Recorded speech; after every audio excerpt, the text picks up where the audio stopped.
Hello friends, எல்லோரும் எப்படி இருக்கீங்க? கண்டிப்பாக நல்லா இருப்பீங்கன்னு நம்புகிறேன். நம்ம வந்து நாமினேஷன் ப்ராசஸ் பற்றி ஒரு வீடியோ போட்டிருக்கோம். ஸோ அதுக்கு முன்னாடியே திருப்பி வந்து அங்கங்கே ஒரு சின்ன சின்ன ஆர்கியூமெண்ட்ஸ் போச்சு. அதை பற்றி எல்லாம் சேர்த்து ஒரு வீடியோவாக போட்டுடலாம் அப்படிங்கிற மாதிரி. அதுக்கப்புறம் தான் நாமினேஷன் ப்ராசஸ் ஆச்சு. ஸோ வந்து என்னாச்சுன்னா, அந்த இது ஆனதுக்கப்புறம், டிஸ்கஷன் ஆனதுக்கப்புறம், டீம் பிரித்ததுக்கப்புறம் அவங்கவுங்க டீம், வெசல் வாஷிங் டீமு, அதுக்கப்புறம் வந்து house cleaning team, kitchen team பிரிச்சுட்டாங்க. அதுக்கப்புறம் வந்து பிரித்ததுக்கப்புறம் வெளில வந்து திருப்பி வந்து ரஞ்சித் கிட்ட வந்து சத்யாலாம் சொல்கிறாரு, அண்ணன் உங்கள் கேப்டன்சிங்க நீங்கள் பார்த்துக்கோங்க, யார் சொல்கிறதையும் நம்பாதீங்க, நான் ஏற்கனவே அதில் எக்ஸ்பீரியன்ஸ் ஆகியிருக்கேன் அப்படிங்கிற மாதிரி வந்து சொல்கிறாரு. ஏன்னா அவர் கேப்டன்சியில் 2 வாட்டி அவர் கேப்டனாக வந்து சுற்றி இருக்கவங்க மண்டையை கழுவி நிறைய பஞ்சாயத்து ஆகி, சௌந்தர்யா பஞ்சாயத்து, அதுக்கப்புறம் முத்து சொன்னதை கேட்டு பண்ணது அப்படின்னும் போது, உங்கள் கேப்டனாக நீங்கள் தானே டெசிஷன் எடுக்கணும், மற்றவங்க சொல்கிறத கேட்டு இன்ஃப்ளூயன்ஸ் ஆவீங்களாலாம் சேது சார் கேட்டு ஒரு பஞ்சாயத்து ஆனதுனால அவர் வந்துட்டு உங்களது எல்லாம் இப்போ பேசுவாங்க, அப்புறம் அன்றைக்கி வீக்கெண்டில் நம்ம தான் ரோஸ்ட் வாங்கணும், நீங்கள் பார்த்து பண்ணிக்கோங்க, இதில் நிறைய அனுபவப்பட்டதுனால நான் சொல்கிறேன் அப்படிங்கிற மாதிரி அவர் விட்டா போதும் தான் சாமி அப்படின்ற மாதிரி அவர் ஒரு மைண்ட் செட்டுக்கு வந்துட்டார். எப்படா கிளம்பலாம் அந்த வீட்டிலேருந்து அப்படிங்கிற மாதிரி, இப்போ யார் பக்கமும் அவர் பேசுகிற மாதிரி இல்லை அப்படின்னு இதை வந்து ரஞ்சித் சார் கிட்ட சொல்லிட்டுருப்பாரு. இது 1 வந்துச்சுன்னு எனக்கு ஞாபகம் இல்லை, நான் 24/7 பார்த்தேன். அப்போ அந்த மாதிரி பேசிகிட்டு இருக்கிற டைம் ஜெஃப்ரி அங்கே இருப்பார். ஜெஃப்ரி அடி வாங்கினதுனால அவரும் சொல்லுவார், ஆமாம்மா பார்த்து பண்ணிக்கோங்க, உங்கள் இஷ்டம், நீங்கள் யாரையும் நம்பாமல் உங்களுக்கான சேஃபர் சைடுக்கு இருந்துக்கோங்க அப்படிங்கிற மாதிரி. அப்புறம் வந்துட்டு அந்த இடத்துல அருண் திருப்பி வந்து, நான் இதுக்கு தான் சொன்னேன், சாரி, வந்து என்ன சொல்கிறேன், ரஞ்சித் சார் கிட்ட அவருக்கான நியாயம் சொல்லு, இல்லை பரவாயில்ல தங்கம், இருக்கட்டும் தங்கம் அப்படின்னு. இவர் முகத்துக்கு நேரம் நீங்கள் பேசினதுனால தான் பிரச்சனையாச்சு, உங்கள் 2 பேர் பிரச்சனை நீங்கள் தனியாக பேசியிருக்க வேண்டியது தானே, ஒரு வார்த்தையில் சொன்னால் சரியாக போகும். இவர் சொல்லாமல் பூசி மழுப்பி பண்ண இது இவருக்கு எவ்வளோ பேக் ஃபயர் ஆக போகுதுன்னு தெரியல, இதை பிக் பாஸ் எவ்வளோ ட்விஸ்ட் ஆக போகிறாருன்னு தெரியல. அப்படி இருக்கிற பட்சத்தில் அருண் அவர் நியாயத்தை சொல்ல வரும்போது சத்யா பேசிட்டு இருந்த சத்யா அங்கேருந்து எழுந்து போயிடுவார், நம்மளுக்கு எதுக்குடா வம்பு அப்படிங்கிற மாதிரி எழுந்து போயிடுவார். பார்த்தா அதை அருணை வந்து ட்விஸ்டர்னு சத்யா தானே வந்து நாமினேட் பண்ணியிருப்பாரு. அதனால் அந்த இடத்துல வந்து அவர் எஸ்கேப் ஆயிடுவார், அந்த ஆர்குமெண்ட்டில் இல்லாமல். ஆனால் தீபக் பார்த்தீங்கன்னா, இதில் கூட எனக்கு அருண் வந்து பேசினது தப்பு தாங்க, குக்கிங் டீம் பற்றி பேசினதோ அதை மேனிப்புலேட் பண்ணதோ. ஆனால் வந்து தனக்கு எல்லாம் தெரியும்னு தீபக்கும் அந்த இடத்துல ஒரு விஷயம் எடுத்து வைக்கிறார்ல, அதை எல்லாரும் ஏன் ஒத்துக்கிறீங்க? நீங்கள் அதை பேசலைன்னா அவர் மெச்சூரிட்டி, அருண் வந்து மெச்சூரிட்டி இல்லாமையோ இல்லை மார்க் பண்ணுறதுக்காகதோ பண்ணுறாருன்னு தெரியுதுல்ல. அப்போ அந்த இடத்துல பிரச்சனை உருவாகிற மாதிரி ஒரு விஷயத்த ஒரு மெச்சூர்ட் பர்சன் ஏன் பண்ணுறீங்க? தீபக் மாதிரி நாலேஜாக இருக்க ஆளுங்க ஏன் பண்ணுறீங்க? அதுவும் அருணுக்கு எதிராக ஏன் எடுத்து வைக்கிறீங்க? அந்த ஒரு விஷயம் இப்படி போகும், இப்படி பண்ணுவாங்கன்னு உங்களுக்கு புரிகிற பட்சத்தில், இல்லை வந்து அது வேறு மாதிரி டைவர்ட் ஆகிறதுக்கு நிறைய வாய்ப்புகள் இருக்குன்னா, அதுவும் அருண் மாதிரி ஆளுங்க அதை ஈஸியாக பண்ணுவாங்கன்னா, நீங்கள் அந்த இடத்துல எடுத்து வைக்கிறீங்க. அந்த சிம்பிளாக ரொம்ப எலாபரேட் பண்ணாமல் அந்த விஷயத்தை சிம்பிளாக இதுக்கு தான் சொன்னேன் அப்படின்னு சொல்லிட்டு போகலாம்ல. நீங்கள் அந்த ஸ்கில், அந்த லேபருங்கிற வார்த்தை தான் அங்கே அடி வாங்குச்சே தவிர, நீங்கள் அதை எதுக்காக சொன்னீங்கன்றதை விட, அந்த ஸ்கில், அந்த லேபர், நான் தான் சொன்னேன். நீங்கள் யூஎஸில் கூட அதை வந்து யூஎஸ்லேயும் துபாயிலலாம் white collar job, blue collar ஜாப்னு சொல்லுவாங்க. மேபி அது அப்படி சொல்லிட்டா தெரியாது, இந்த மாதிரி சொல்லுவாங்கன்னு. ஆனால் இங்கே இந்தியாவில் வந்து அது ஸ்கில் லேபர் அப்படின்னு வரும்போது முதலாளி, தொழிலாளி அப்படிங்கிற விஷயத்தில் வந்துடுது. அங்கே தான் அது அடி வாங்குது. ஸோ இது வந்து என்ன சொல்றது? இது எல்லாருமே சகஜமா எடுத்துக்குவாங்கன்னு சொல்றதுக்கான விஷயம் கிடையாது. மேபி அந்த வீட்ல அது தேவையும் படல. ஸோ நீங்க தேவையில்லாத ஒரு பெரிய லெசன்ல கத்துக் குடுக்குற மாரி நீங்க அந்த இடத்துல கிளாஸ் எடுத்தது தான் தப்பு. இல்ல திருப்பி திருப்பி அந்த கிளாஸ நியாயப்படுத்த இந்த இடத்துலயும் தீபக் வருவாரு. அதுவும் வரும்போது என்ன சொல்வாருன்னா, சாரிடா, நான் அது வந்து உனக்கு நான் சொன்னது உனக்கு அப்ப கூட அவர் சொன்னது அவர் வந்து தேவையில்லாம நானும் கொஞ்சம் ஆர்கியூ பண்ணிட்டேன். அது உன்னோட ஒப்பீனியன், இது என்னோட ஒப்பீனியன் அப்படின்ற மாரி விட்டுட்டு போகாம, திருப்பி நான் சொன்னது சரியா நீ புரிஞ்சுக்கவே இல்ல, சரியா நீ புரிஞ்சுக்கவே இல்லன்னு ஃபோர்ஸ் பண்றது. இது தீபக் பண்றது வந்து மேனிபுலேட்ன்னா தெரியலையா? எனக்கு தெரியல. அது மேனிபுலேஷனா யாருக்குமே தெரியவே இல்லையா? இல்ல அது வந்து ஒரு பாலிடிக்ஸா அது புரியவே இல்லையா? இல்ல அவர் மத்தவங்கள வந்து தன்னோட கருத்த அருண் வந்து அவர் என்ன மத்தவங்க என்ன சொல்லணும்னு நெனைக்கிறாரோ, அத அவங்க வாயிலருந்து வாங்க பார்க்குறாரு, இவர் ஒரு விஷயத்த ஆரம்பிச்சுட்டு. ஆனா தீபக் வந்து நம்ம சொல்றது எல்லாத்துக்கும் எதிர்க்க இருக்கவங்க சரி சொல்லணும். ஏன்னா நம்ப அத சரியா தான் சொல்றோம்னு நம்ப நம்புறோம்ல. அப்ப ஆப்போசிட்ல இருக்கவங்களும் அது சரிதான்னு நம்பணும். அப்படின்னு ஒரு விஷயத்த ஃபோர்ஸ் பண்றார்ல, இன்ஃப்ளூயன்ஸ் பண்றார்ல. ஏன்னா இவருக்கு நாலேட்ஜ் இருக்கு அப்படிங்கிற காரணத்துக்காக. இவர் ஒரு அந்த ஒரு எலைட் இது சொல்லுவாங்களே, ரொம்ப ஒரு பந்தவா காட்டிக்கிறது, இல்ல தனக்கு தான் எல்லாம் தெரியும்னு சொல்றதுன்னு. அந்த மாரி ஆட்டிட்யூட்ல, அந்த மாரி பாடி லாங்குவேஜ்லயே இவர் பண்றது. அது ஏன் யாருக்குமே அது புரியவே மாட்டேங்குது. இல்ல அந்த பாலிடிக்ஸ் தெரியவே இல்லையா? நிஜமாவே எனக்கு தெரியவே இல்ல. அப்ப இப்ப கூட அருண் கிட்ட வந்து, சாரிடா, நான் வந்து சொல்ல வந்தது அது உனக்கு புரிஞ்சான்னு தெரியல. அப்ப கூட சொல்ல வந்தது உனக்கு புரிஞ்சுதான்னு தெரியல. அங்க இருக்கவங்களுக்குலாம் எல்லாருக்கும் புரிஞ்சது. புரியலன்னா அவங்க எல்லாருமே சொல்லியிருப்பாங்கல்ல. இது நீங்க தேவையில்லாம அது தப்புன்னு சொல்லியிருந்தா அங்க இருக்கவங்க எல்லாருமே சொல்லியிருப்பாங்கல்ல. அப்ப நானுமே அத மாத்தி யோசிச்சிருப்பேன். யாருமே அதுக்கு அப்ஜெக்ட் பண்ணலன்னா, அப்ப நான் சொல்றது சரி தானே. நீ மட்டும் தானே அப்ஜெக்ட் பண்ண. அப்ப நீ தானே அது சரியா புரிஞ்சுக்கலன்னு அர்த்தம். அப்படின்னும்போது நீ எப்பயுமே ஒரு விஷயத்த உனக்கு புடிச்ச மாரி தான் புரிஞ்சுக்குவேன்றது தெரியும். நீ அத தான் பேசிட்டே இருப்பேன்னு தெரியும். திருப்பியுமே அவர ட்ரிகர் பண்ற மாரி தான் இவர் பேசுறாரு. அப்போ அவரு அந்த என்ன சொல்றது? இதே நீங்க முத்துவ சொல்லியிருந்தா அவர் வேற வழி இல்லன்னு வுட்டுட்டு போயிருப்பாரு. ஏன்னா, இப்பலாம் ஆர்குமென்ட்க்குள்ளேயே முத்து வரதில்ல. அதுதான் அவர் 2 வாரமா சட்டிலாவே இருக்காரு. சத்தமே கேட்கல. அவர் பிக் பாய்ஸ் டீமா இருக்கிற பட்சத்தில அவர் ஆர்குமென்ட் பண்ணதெல்லாம் கேர்ல்ஸ் டீம் கிட்ட. அதனால அது செல்லுபடி ஆயிடுச்சு. பாய்ஸ் டீம் கிட்ட அவர் ஒப்பீனியன் எடுத்து வச்சு அந்த ஒப்பீனியன ஹைலைட் பண்ணாரு. அதனால அங்க ஆர்குமென்ட்க்கு வரவே இல்ல விஷயங்கள். அவர் பண்ணதெல்லாம் கேர்ல்ஸ் டீமுக்கு எதிரா தான். இப்போ வந்து அவர் ஆர்கியூமெண்ட் பண்ணணும்னா தீபக் கிட்டயோ, அருண் கிட்டயோ, விஷால் கிட்டயோ, இல்ல ரஞ்சித் சார் கிட்டயோ எடுத்து வைக்கணும். ஸோ, அப்போ வந்து அந்த கேமே செட்டில் ஆயிடுச்சு அவர் எடுத்து வைக்காத பட்சத்தில.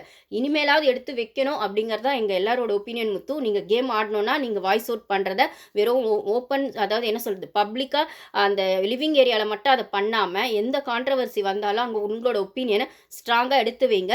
முக்கியமா இந்த இடத்துல அருண் மேல விஷயம் இருக்குன்னா, தீபக் அண்ணாவும் அப்படி அத சொல்லியிருக்க வேண்டாம். நீங்க அப்படி சொன்னதுனால அவன் ட்ரிகர் ஆயிட்டான். இல்லன்னா அவன் அப்படிதான் தெரிஞ்சு நீங்க அத விட்டுட்டு போயிருக்கலாம்னு சொல்லியிருக்கலாம் அப்படிங்கிறது தான் என்னோட ஒப்பீனியன். அத எப்ப முத்து பேசுவாருன்னு தெரியல. நீங்க வந்து முத்து கிட்டயும் சொல்லி வந்து ஒண்ணு சொல்ல பார்க்குறாரு. ஓகே, அருண் தப்பா தான் இருக்காருங்க. இல்லன்னு சொல்லல. அதுக்குன்னு அவர் சொல்றதெல்லாம் தப்புன்னு சொல்ல வேண்டாம். அவர் அந்த வீட்ல அந்த இப்ப கூட அவங்க வந்து தீபக் வந்து சாரிடான்னு சொல்லிட்டு திருப்பி அவர தான் அவர் நியாயப்படுத்திக்கிறாரு தீபக். அப்ப அவருக்கான நியாயத்துல அருணும் நிப்பாரு தானே! அவங்கவங்க நியாயம் அவங்கவங்களுக்குங்க. இப்பவுமே அத பிரிக்க வேணாம் அப்படிங்கிறதுக்காக தான் நான் சொன்னேன்னு அவரு சொல்றாரு. அது கரெக்ட் தான். நீங்க அந்த வீட்ல அத அப்படி பிரிச்சு சொல்ல வேண்டாம்ன்னு தான் அவரு சொல்ல வராரு. அப்ப அத ஒத்துக்கிட்டு சரி ஓகே நான் பொதுவா சொன்னேன். அது இந்த வீட்ல ஓகே அத பண்ணியிருக்க வேண்டாதான்னு சொல்லிட்டு போங்களேன். அது உங்களுக்கு ஏன் முடிய மாட்டுது? ஏன்னா நீங்க செஞ்சது சரின்னு நீங்க நிக்கிறீங்க. அவர் புரிதல் சரின்னு அவரு நிக்கிறாரு. அப்போ வந்து எல்லாருக்கான ஒரு ஸ்பேஸ் இருக்கு அப்படின்னும்போது, அது மெச்சூர்டா இருக்க பெர்சன்ஸ் விட்டுட்டு போணுங்கிறது தானே எதார்த்தமான உண்ம. அப்ப அருண விட தீபக் சார் மெச்சூர்ட்னா, இல்ல அந்த வீட்ல இருக்கவங்கள விடவே அவரு ரொம்ப மெச்சூர்ட்னா, ரொம்ப மேனர்ஸ் தெரியும்னா, ரொம்ப வந்து அவருக்கான நாலேட்ஜ் ஜாஸ்தி இருக்குன்னா, அவர் கொஞ்சம் மெச்சூர்டா அத ஹேண்டில் பண்ணிட்டு போலாமே. இழுத்து புடிச்சு அதே பிடிவாதத்துல ஏன் நிக்கணும்? அதுதான் எனக்கு புரியல. அப்படி இருக்கிற பட்சத்தில இப்ப கூட அவர் எல்லாரும் ஒத்துக்கலன்னா யாரோ சொல்லியிருப்பாங்களே எனக்கு புரிஞ்சிருக்கும். ஆனா மத்தவங்கலாம் ஒத்துக்கிற பட்சத்தில அது சரியா தானே இருந்திருக்குன்னு தான் நியாயப்படுத்துறாரு. அந்த ஆர்கியூமென்ட்டே எனக்கு புடிக்கவே இல்ல. அதுவும் ஒரு இடத்துல ஒரு பாடி லாங்குவேஜ் வந்து பேசுறது, செய்யறது நான் சரின்னு சொல்றது தான் சொல்றாரு. ஆனா அது சத்தம் இல்லாம சைலன்ட்டா சொல்றாரு. ஃப்ரெண்ட்லியா சொல்ற மாரி அழகா சொல்றாரு. ஆனா அவரும் இன்ஃப்ளூயன்ஸ் தான் பண்றாரு. அவரும் மேனிபுலேட் தான் பண்றாரு. முத்து அப்ப பண்ணிட்டு இருந்தது இவர் வந்து இன்னும் டீசென்ட்டா பண்றாருன்னு சொன்னேன். முத்து பண்றதாவது ஓரளவுக்கு தெரிஞ்சது. இவர் பண்றது யாருக்கும் புரியவே இல்ல, தெரியவே இல்ல. ஆனா ஏதோ ஒரு இடத்துல பிக் பாஸ் இது வந்து உள்ள உண்மைய வெளில கொண்டு வந்துருவாங்க. தீபக் ஆட்டிட்யூடு. அப்ப அன்னைக்கு தெரிய போகுது. நான் இவ்ளோ நாள் பேசினது கூட ஏதோ ஒரு இடத்துல தீபக்கோட இன்னொரு சுயரூபம் வெளில வரும்போது தான், அவரு வந்து எந்த அளவுக்கு வந்து ஒரு ஆட்டிட்யூடான பெர்சன் அப்படிங்கிறது உங்களுக்கு புரிய போகுது. அப்ப வந்து தீபக் குட்டுன்னு நெனச்சவங்கலாம், ஓ! தீபக்குள்ள இப்படி ஒரு ஃபேஸ் இருக்கான்னு தெரிய போகுது. ஏன்னா, அவர் ஃபேஸ வந்து அன்ஷிதா கூட மாஸ்க் எல்லாம் போடவே இல்ல. என்ன கேட்டா முத்து தீபக் சொல்லணும். தீபக் அன்ஷிதா வந்து மாஸ்க் வெளில வந்துருச்சு. அவங்க வன்மத்த காட்டுறாங்கன்னு புரிஞ்சிருச்சு. இல்ல அவங்க ரியல் கேரக்டரா தான் தெரிஞ்சுச்சு. அதனால அன்ஷிதாக்கு 4 ஓட்டு வந்துச்சு. தீபக் இன்னும் வெளிலயே வரல. அவர் இன்னும் சேஃப் கேம் தான் ஆடிட்டு இருக்காரு. அவரு டீம்க்குள்ள இருக்கும்போது சைலன்ட்டா இருந்தாரு. இப்ப கேம் ஆடுறாரு. அதையும் சைலன்ட்டா தான் ஆடுறாரு. அப்ப நிஜமாவே சைலன்ட்டா இருந்தாரு. இப்ப சைலன்ட்டா கேம் ஆடுறாரு. இதுதான் 2த்துக்குமான டிஃபரன்ஸ். இப்போ அப்பயும் இவரு இண்டிவிஜுவல் கேம் இப்ப ஆடவே இல்ல இன்னும். ஹைட் அண்ட் சீக் விளையாட்டு தான் விளையாடுறாரு. சேஃப் கேம் தான் ஆடுறாரு. அது சேஃப் கேம்னு வச்சுக்கலாம். சைலன்ட் கேம்னு வச்சுக்கலாம். ஏதோ ஒரு இடத்துல அது வெளிய வாரம் வாரம் அவருக்கு இப்ப பார்த்தீங்கன்னா, வீக்கெண்ட்ல மஞ்சரிக்கு அவ்ளோ அப்ரிசியேஷன் வரும்னு தீபக் எதிர்பார்க்கல. மஞ்சரி சைடு இப்ப அந்த பால் பஞ்சாயத்தோ, சுகர் பஞ்சாயத்தோ, ஜெஃப்ரி மாட்டுவாங்க, சௌந்தர்யா மாட்டுவாங்க, ஜாக்லின் மாட்டுவாங்க, தர்ஷிகா மாட்டுவாங்கன்னு அவர் எதிர்பார்க்கல. அவ்ளோ பெரிய விஷயம். ஏன்னா அந்த பஞ்சாயத்து முக்கியமான இத சொல்லணும்னு நெனச்சேன். அந்த பஞ்சாயத்து நடக்கும்போது, அந்த பால் பஞ்சாயத்து நடக்கும்போது நான் கூட என்னோட வீடியோஸ்ல சுகர் பஞ்சாயத்துன்னு போட்டிருப்பேன் அந்த டாபிக்ல. பாலுன்னு போட்டிருக்க மாட்டேன். ஏன்னா, அது சாச்சனா தான் ஆரம்பிச்சிருப்பாங்க சுகர் பஞ்சாயத்தா. அந்த இடத்துல சாச்சனா, மஞ்சரி தான் பேசுவாங்க தர்ஷிகா கிட்ட. அதனால நான் அத வந்து சுகர் பஞ்சாயத்துன்னு தான் ஆரம்பிச்சிருப்பேன். ஆனா போனது ஃபுல்லா மஞ்சரி பஞ்சாயத்து தான் பேசியிருப்பேன். அப்போ அந்த இடத்துல உள்ள அத ஜாக்லின், சௌந்தர்யா மார்க் பண்ணும்போதும் சரி, வெளில போய் தர்ஷிகா கிட்ட மஞ்சரி போய் கேட்கும்போதும் சரி, அதாவது ஜெஃப்ரி கிட்ட இப்ப நான் கேப்டன் கிட்ட கேட்டு வரேன்னு போவாங்கல்ல, கிச்சன் டீம் கிட்ட. அப்பயும் சரி, பக்கத்துல இருந்து தீபக் ஃபேஸ் பார்த்தீங்கன்னா, அப்படி சைக்கோ மாரி அவ்ளோ க்ரூயல் இருக்கும் அவர் ஃபேஸ்ல. ஜாக்லின் பேசும்போது. நியாயமா ஒருத்தர் நியூட்ரலா இருக்கிறாருன்னா, அந்த இடத்துல மஞ்சரி கிட்ட போய் இவரு பேச வேணாம். மஞ்சரி இவருக்கு பிடிக்காது. ஜாக்லின் கிட்ட, "ஜாக்லின், சௌந்தர்யா நீங்க இப்படி பண்ணியிருக்க வேண்டாம். அவங்க ஏதோ கேட்டாங்க. அது அவங்க இஷ்டம். அவங்க பதில் சொல்லிக்கிட்டோம் கிச்சன் டீம். இல்ல நீங்க ஆர்கியூமெண்ட் மட்டும் பண்ணியிருக்கலாம். இப்படி மார்க் பண்றது இதெல்லாம் பண்ணியிருக்க வேணாம்." அப்படின்னு ஆஸ் அ பிரதரா ஜாக்லின் தீபக் அண்ணன் தானே ஜாக்லினை கூப்பிடுறாங்க. சௌந்தர்யா பெருசா தீபக் அண்ணான்னு கூப்பிடுறதுல பெருசா அவங்க கூட ஒட்டுறது இல்ல. தீபக்குக்கும் சௌந்தர்யா பார்த்தா பிடிக்காது. பட் ஆனா ஜாக்லினை தனியா கூப்பிட்டு, இந்த வாரம் இப்போ அப்படியே ரொம்ப க்ளோஸா இருக்கீங்க. ஜாக்லின் ஏன்னா இப்போ ஒண்ணா தானே வேலை செய்ய போறீங்க கிச்சன்ல. அப்படி இருக்க பட்சத்தில நீ அப்படி பண்ணியிருக்க வேணாம். இல்ல சௌந்தர்யா கிட்டயும் சொல்லியிருக்கலாம். பண்ண வேணான்னு சொல்லிட்டு. அது தேவையில்லாத பிரச்சனையா வரும் வீக்கெண்ட்ல அப்படின்னு அட்வைஸ் பண்ணியிருக்கலாமே சார் நீங்க. ஏன் சார் பண்ணல? ரசிச்சீங்க பக்கத்துல உட்காந்து. இல்ல அந்த மஞ்சரி பொண்ண மார்க் பண்றதோ, கிண்டல் பண்றதோ, அவங்கள முட்ட விட்டுட்டு வேடிக்கை பார்க்கிறதோ, இல்ல தானா அவங்க முட்டிக்கிட்டாலுமே நீங்க அத ரசிச்சீங்க. அந்த மஞ்சரி பொண்ணு வெளியில போய் தர்ஷிகா கிட்ட பேசும்போது, நீங்க கதவு கிட்ட கடகடன்னு வெளில போய் கடவுள்லேருந்து இப்படி எட்டி பார்க்குறீங்க. அதெல்லாம் என்ன பிஹேவியர் தீபக் சார் உங்களுது? இதுதான் உங்க மேனர்ஸா? நீங்க நிஜமாவே நியாயமா மேனர்ஸ் தெரிஞ்சவங்களா இருந்தா, இப்போ ஒண்ணுமே பண்ணாத விஷயத்துக்கு உங்க சைடு தப்பு இருக்கோ இல்லையோ, ஒரு சாரி கேட்டு திருப்பி வந்து அருண் கிட்ட ஒண்ணு பேசுறீங்கல்ல. அன்னைக்கு உங்க கண்ணு முன்னாடியே ஒரு விஷயம் நடக்குதுல்ல. அது மார்க்கிங்கோ, இல்லன்னா வந்து அவங்களுக்குள்ள பஞ்சாயத்தோ, இல்ல ஒருத்தருக்கு ஒருத்தர் பிஹேவியர் சரியா பண்ணிக்கலையோ, ஒரு ஆஸ் எ பிரதரா, கண்டெஸ்டன்ட்டா, ரொம்ப நாலேஜபிள் பெர்சனா, ரொம்ப மேனர்ஸ் தெரிஞ்சவரா, நீங்க என்ன பண்ணணும்? அவங்கள தனியாக கூப்பிட்டு அட்ரஸ் பண்ணுற இடத்துல ஏதோ ஒரு இடத்துல கூப்பிட்டு நீங்கள் பேசியிருக்கணுமா இல்லையா? நீ இப்படி பண்ணாத, ஒரு ஒரு அட்வைஸ் பண்ணியிருக்கணுமா இல்லையா? ஏன் சார் பண்ணலை? அப்போ இந்த இடத்துல அருணை எதுக்கு நீங்க வந்து அவ்வளோ சமாதானப்படுத்த பார்க்குறீங்க? ஏன்னா அருண் இந்த வாரம் அப்போ மஞ்சரிக்கு அந்த விஷயத்துல நீங்க மஞ்சரிய வந்து இது பிரச்சனை ஆக போது, மஞ்சரி தான் பஞ்சாயத்து ஆக போறாங்க வீக்கெண்ட்ல நெனச்சிருப்பீங்க. அது அப்படியே ரிவர்ஸ் அடிச்சு மஞ்சரிக்கு வந்து எல்லாமே ஃபேவர் ஆனதுக்கப்புறம், மஞ்சரி அத வச்சு சேவ் பண்ணதுக்கப்புறம், அத வச்சு இவங்கலாம் ரோஸ்ட் வாங்குனதுக்கப்புறம், திருட்டு கும்பல்ல நீங்களும் மாட்டுனதுக்கப்புறம், இப்போ இன்னைக்கு வந்து சட்டிலா இருக்கீங்க. இப்போ இந்த வீக்லாம் சட்டிலா இருக்கணும்னு ஒண்ணு நெனச்சு, ரஞ்சித் சார் கேப்டன்ல ஒண்ணு பண்ணிக்கலாம் அப்படின்னு யோசிச்சு, இப்போ திருப்பியுமே தர்ஷிகா கிட்ட பல்ப் வாங்கியிருக்கீங்க அந்த முட்டை பஞ்சாயத்துல. அப்போ இதுக்கப்புறம் உங்கள் கேம் ப்ளே எப்படி இருக்கும்னு பார்த்தா, நீங்கள் வந்து எந்த சைட் ஃபேவரா போகுதுன்னு கேம் ப்ளே பண்ணுவீங்களா? இல்லைனா யாரும் தன்னை நாமினேட் பண்ணாமல் இருக்கிறதுக்காக ஒரு சேஃப் கேம் ப்ளே பண்ணுவீங்களா? அன்ஷிதாவை நாமினேட் பண்ணாதீங்க, தர்ஷிகாவை பண்ணுறீங்க. நல்ல பொண்ணு நல்ல பொண்ணுன்னு சொன்னால் பவித்ராவை பண்ணுறீங்க. ஆனால் உங்கள் கூடவே சுற்றிட்டு இருக்க பாய்ஸ் யாரையும் பண்ணலை. அப்போ நீங்கள் ப்ளே பண்ணுறதுக்கு கேமுக்கு பேர் என்ன? அது இண்டிவிஜுவல் கேமே கிடையாது. எனக்கு தெரிஞ்சு நீங்கள் உங்களோடது ஒரு மாஸ்க்கையும் பிபி டீம் கிழிச்சிருவாங்கன்னு நினைக்கிறேன். அப்படி கிழிக்கும்போது அது ரொம்பவே இமேஜ் டேமேஜ் ஆகிறதுக்கான நிறைய வாய்ப்புகள் இருக்குது. நான் நிறைய வீடியோஸில் தீபக் பற்றி சொல்லியிருக்கேன். அவரோடது ப்ளே வேறு மாதிரி இருக்குது, வேறு மாதிரி இருக்குது, யாருக்கும் புரியாத வகையில் இருக்குது, இல்லை தெரியாத வகையில் இருக்குது அப்படின்னு ஏதோ ஒரு இடத்துல அது பிபி டீம் தெரிய வச்சிருவாங்கன்னு நினைக்கிறேன். இந்த கேமை பொறுத்த வரைக்கும் அதுதான் ஸ்பெஷாலிட்டி. யாருமே அங்கே ஓடவும் முடியாது, ஒளியவும் முடியாதுங்கிற மாதிரி என்ன ஸ்ட்ராட்டஜி என்ன ப்ளே நீங்கள் பண்ணாலும் உங்கள் மாஸ்க்கை கிழிக்காமல் அந்த ஷோவை விட்டு வெளியில் அனுப்ப மாட்டாங்க. முடிஞ்ச அளவுக்கு அதை வந்து ஓப்பன் அப் பண்ண தான் பார்ப்பாங்க. நீங்கள் 10 இடத்துல சரியாக இருந்தால் கூட ஏதோ ஒரு இடத்துல தப்பு பண்ணிங்கன்னா கூட அது கேமராவில் வந்துடும். ஆனால் அதை காட்டணுமா காட்ட வேணாமான்னு விஜய் டிவி டிசைட் பண்ணுவாங்க.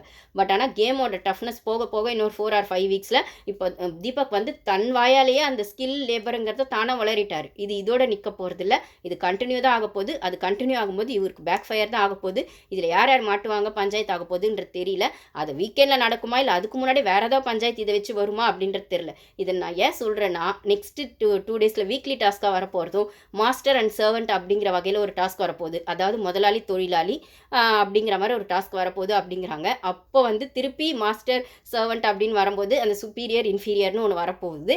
அப்போ திருப்பி இது எதையாச்சும் யாரையாச்சும் வாயை விட்டு மாட்ட போகிறாங்களான்னு தெரியல. நம்ம பொறுத்திருந்து தான் பார்க்கணும். இதுக்கு நடுவில் தர்ஷிகாவுக்கு பவித்ரா அட்வைஸ் பண்ணுறாங்க.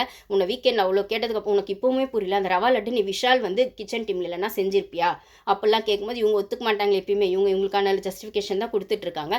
மஞ்சரியும் அதை வச்சு பேசுகிறாங்க. நீ வந்து உன்னை என்ன பண்ணன்னு ரியலைஸ் பண்ணிவிட்டு நீ வந்து இப்போயாச்சும் ரியலைஸ் பண்ணி உன் கேமை மாற்ற செய்ய அப்படிங்கிற மாதிரி வந்து பவித்ராவும் சொல்கிறாங்க. நான் என் கேமை தான் ஆடிட்டுருக்கேன், என் கேம் அதை அஃபெக்ட் பண்ணல, அது அவனுக்கும் தெரியும், 2 பேருக்குமே அது புரிஞ்சு தான் நாங்கள் ஒன்று பண்ணிட்டுருக்கோம், எங்களுக்கு அதுக்கான இடம் இது இல்லைன்னு தெரியும் அப்படிங்கும்போது நீ என்ன சொன்னாலும் சரி, நான் ஒரு ஃப்ரெண்டாக சொல்கிறேன், இதை வந்து மற்றவங்க என்ன தப்பாக பார்த்தாலும் பரவாயில்ல, ஒரு ஃப்ரெண்டாக நான் சொல்கிறேன், நீ செய்கிறது சரியில்லை, நீ கேம் ஆட வந்திருக்க, உன் கேம் வந்து நீ சொல்கிற கேம் ஆடுறேன், ஆனால் எங்களுக்கு அது அப்படி தெரியலை, அதை வந்து நீ மாற்றினா மாற்றிக்கோ, நான் இதுக்கு மேலே எனக்கு இது சொல்லணும்னு அவசியம் இல்லை, ஏன்னா எனக்கான கேமை நான் ஆடணும், உனக்கு இதுக்கு மேலே நான் இது சொல்லணும்னு எனக்கு அவசியம் இல்லை அப்படிங்கிற மாதிரி ரொம்பவே ஸ்ட்ரிக்டாகவும் கொஞ்சம் வந்து அஸ் எ ஃப்ரெண்டாகவும் ஸ்ட்ராங்காகவும் சொல்லிடுறாங்க.